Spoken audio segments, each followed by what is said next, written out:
ఒక గ్రామంలో రాము అనే రైతు ఉండేవాడు. అతను రోజు ఉదయం 4 గంటలకు లేచి పొలానికి వెళ్ళేవాడు. వర్షాలు ఆలస్యంగా రావడంతో అతని పొలం ఎండిపోయింది. కాని రాము ఆశ విడవలేదు. పొలం చుట్టూ చిన్న కింద వంతెన కట్టి నీటి చుక్కలను కూడా వృధా కాకుండా ఉపయోగించాడు.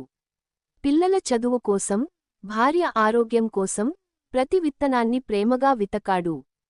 కొన్ని రోజులు బలహీనంగా ఉన్నా కూడా అతను తన కాళ్లపై నిల్చున్నాడు. ఒకరోజు మేఘాలు వచ్చాయి. వాన పడింది.